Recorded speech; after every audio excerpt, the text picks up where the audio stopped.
Hi friends, കുറേ നാളായില്ലേ നമ്മൾ video ചെയ്തിട്ട്. അപ്പോൾ പല ആൾക്കാരും മുമ്പത്തെ വീഡിയോ കണ്ട് നമ്മളെ കോൺടാക്ട് ചെയ്യാറുണ്ട്. സോ ഇന്ന് നമ്മൾ ഡിസ്കസ് ചെയ്യുന്നത് ഓൺലൈൻ ജ്വല്ലറി ബിസിനസ്സിനെ കുറിച്ചാണ്. ഇപ്പോൾ പല ആൾക്കാരും വളരെ ട്രെൻഡിങ് ആയിട്ട് പാഷനേറ്റ് ആയിട്ട് ഇപ്പോൾ ഈ ബിസിനസ്സിലേക്ക് എൻ്റർ ചെയ്യുന്നുണ്ട്. അപ്പോൾ അവർ ശ്രദ്ധിക്കേണ്ട കാര്യങ്ങളും എങ്ങനെ ആ ബിസിനസ് സക്സസ്ഫുള്ളാക്കാം എന്നുള്ള കാര്യങ്ങളുമാണ് ഇന്ന് നമ്മൾ വീഡിയോയിൽ ഷെയർ ചെയ്യുന്നത്. അപ്പോൾ നിങ്ങൾ വീഡിയോ സ്കിപ്പ് ചെയ്ത് കാണുക. ഇഷ്ടപ്പെട്ട ലൈക്കും സബ്സ്ക്രൈബും ചെയ്യണേ. തുടക്കം തന്നെ എനിക്ക് പറയാനുള്ളത്, ഏതൊരു ബിസിനസ് സ്റ്റാർട്ട് ചെയ്താലും അത് വിജയിക്കാനായിട്ട് ഒരു മിനിമം ടൈം പീരീഡ് എടുക്കും.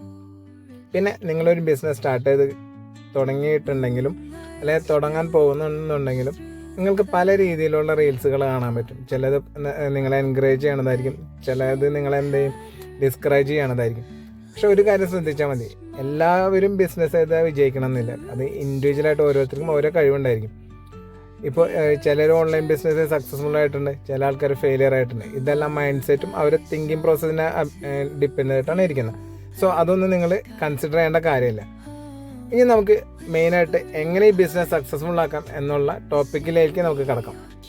ആദ്യമായിട്ട് നമുക്ക് ഏറ്റവും അഫോർഡബിൾ ആയിട്ട് എവിടെ നിന്ന് ഈ ഓർണമെൻറ്റ്സ് കിട്ടും എന്നുള്ള നമ്മൾ ഐഡൻറ്റിഫൈ ചെയ്യണം. കാരണം ഇപ്പോൾ മാർക്കറ്റിൽ അത്രയും അധികം കോമ്പറ്റേറ്റേഴ്സ് ഉണ്ട്. സോ നമുക്ക് നല്ല രീതിയിൽ ബിസിനസ് ചെയ്യണമെന്നുണ്ടെങ്കിൽ നമ്മൾ പർച്ചേസ് ചെയ്യേണ്ടത് ഡൽഹി, മുംബൈ അല്ലെങ്കിൽ ജയ്പൂർ എന്നുള്ള സ്ഥലങ്ങളിൽ നിന്നിട്ടാണ് ഇത് പർച്ചേസ് ചെയ്യേണ്ടത്. കാരണം നമ്മൾ കേരളത്തിൽ നിന്ന് പർച്ചേസ് ചെയ്യുമ്പോൾ കേരളത്തിലെ ഹോൾസെയിലേഴ്സ് ഇത്തരം ഏരിയകളിൽ നിന്നിട്ടാണ് പർച്ചേസ് ചെയ്യുന്നത്. സോ നമ്മൾ ഇവിടുത്തെ ഹോൾസെയിലേഴ്സിൽ നിന്ന് കിട്ടിയിട്ട് അവരുടെ കയ്യിൽ നിന്നുള്ള മാർജിനിലാണ് നമുക്ക് പ്രൊഡക്റ്റ് കിട്ടുന്നത്. സോ നമുക്ക് ഇവിടെ ഓൺലൈനിൽ സെയിൽ ചെയ്യുമ്പോൾ കോമ്പറ്റീഷൻ കൂടുതലായിരിക്കും. നമ്മുടെ പ്രൊഡക്റ്റ് വിറ്റ് പോകാനായിട്ടുള്ള ബുദ്ധിമുട്ടുകൾ നമുക്ക് അനുഭവപ്പെടാം. മറ്റൊരു കാര്യം അതിൽ ശ്രദ്ധിക്കേണ്ടതെന്ന് വെച്ച് കഴിഞ്ഞാൽ, നമ്മൾ ബൾക്ക് ക്വാണ്ടിറ്റിയിൽ പർച്ചേസ് ചെയ്ത് കഴിഞ്ഞ് കഴിഞ്ഞാൽ ഇനീഷ്യലി നമ്മളൊരു സ്റ്റാർട്ടിങ് ബിസിനസ് ആയതുകൊണ്ട് തന്നെ നമുക്ക് വിറ്റ് പോകാനായിട്ട് ചാൻസ് കുറവാണ്, അല്ലെങ്കിൽ ഡിമാൻഡ് കുറവായിരിക്കും നമുക്കുണ്ടായിരിക്കും. അപ്പോൾ നമുക്ക് കുറേ ഡെഡ് സ്റ്റോക്ക് വരാൻ ചാൻസ് ഉണ്ട്.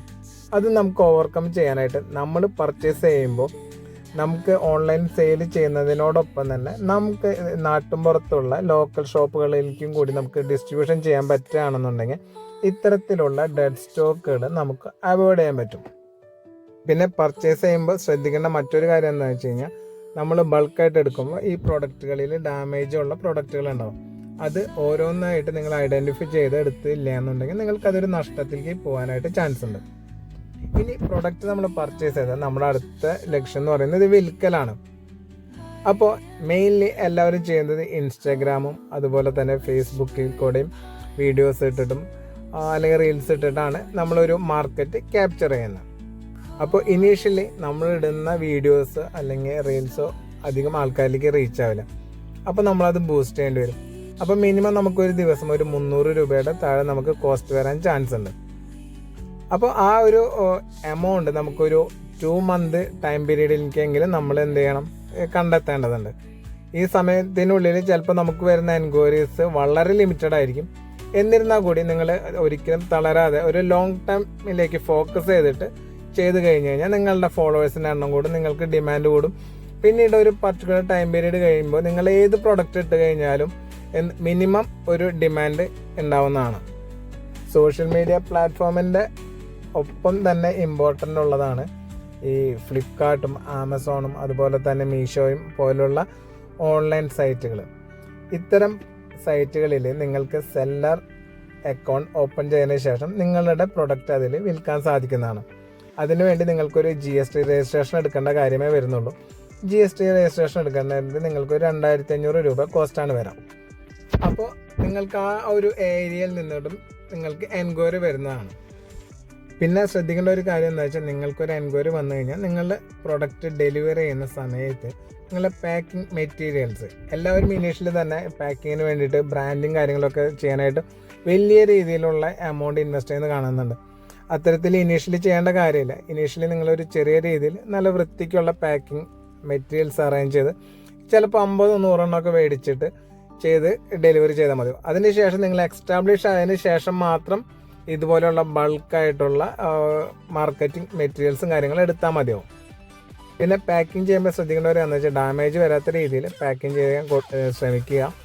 പിന്നെ എന്താ വെച്ച് കഴിഞ്ഞാൽ ഏറ്റവും വൃത്തിക്കും പാക്കിംഗ് മെറ്റീരിയൽസും കാര്യങ്ങളും കിട്ടുന്ന ഏരിയ ഇപ്പോൾ തൃശ്ശൂരാണെന്നുണ്ടെങ്കിൽ എബനേസർ നല്ലൊരു ചോയ്സാണ്. അതുപോലെ ഓരോ സ്ഥലങ്ങളിലും ബെസ്റ്റ് ചോയ്സുകൾ കണ്ടെത്തി കഴിഞ്ഞ് കഴിഞ്ഞാൽ നമുക്ക് ഈ പറയുന്ന പാക്കിംഗ് മെറ്റീരിയൽ കോസ്റ്റ് റെഡ്യൂസ് ചെയ്യാൻ പറ്റും. പാക്കിംഗ് കഴിഞ്ഞ് കഴിഞ്ഞാൽ നിങ്ങൾ അടുത്ത് ശ്രദ്ധിക്കേണ്ടതെന്ന് വെച്ചാൽ ബെസ്റ്റ് ഡെലിവറി പാർട്ണർ നിങ്ങൾ കണ്ടെത്തുകയാണ്. നമുക്ക് ഈ കേരളത്തിൽ വരുന്ന കോസ്റ്റ് എന്ന് പറയുന്നത് ഓൾമോസ്റ്റ് ഒരു 60 റുപ്പീസിന് ഉള്ളിലാണ് നിങ്ങൾക്ക് വരുന്നുള്ളൂ. എബ്രോഡാണ്, ഇപ്പോൾ കേരളത്തിൽ പുറത്താണെന്നുണ്ടെങ്കിൽ നിങ്ങൾക്ക് ഒരു 80 റുപ്പീസ് 100 റുപ്പീസിനുള്ളിൽ നിങ്ങൾക്ക് നിൽക്കുന്നതാണ് ഈ പറയുന്ന ജ്വല്ലറി മെറ്റീരിയൽസ് ചെയ്യാനായിട്ട്. അപ്പോൾ എന്താ വെച്ച് കഴിഞ്ഞാൽ ബോക്സിങ് എപ്പോഴും ഒരു മിനിമൽ സൈസിനേക്കാൾ കൂടുതലായി കഴിഞ്ഞ് കഴിഞ്ഞാൽ നിങ്ങൾക്ക് ഡെലിവറി കോസ്റ്റ് കൂടുതലായിരിക്കും. സോ അതെപ്പോഴും മനസ്സിൽ വെച്ചിട്ട് വേണം നിങ്ങൾ എന്ത് ചെയ്യാനായിട്ട് ഒരു പാക്കിംഗ് അറേഞ്ച് ചെയ്യാനായിട്ട്. സോ ഇത്തരം കാര്യങ്ങളെല്ലാം നിങ്ങൾ മനസ്സിൽ വെച്ചിട്ട് വേണം നിങ്ങൾ ഈ ബിസിനസ്സിൽ എൻ്റർ ചെയ്യാനായിട്ട്. പിന്നെ ഇതിൽ എന്തെങ്കിലും കാര്യങ്ങൾ ഞാൻ വിട്ടുപോയിട്ടുണ്ടെങ്കിൽ നിങ്ങൾ ജസ്റ്റ് മെസ്സേജ് ചെയ്ത് ചെയ്യുക, നമുക്കത് ക്ലിയർ ചെയ്യാൻ പറ്റുന്നതാണ്. സോ നെക്സ്റ്റ് ഒരു വീഡിയോ ആയിട്ട് നമ്മൾ കാണുന്നവരെ എല്ലാവർക്കും ബൈ.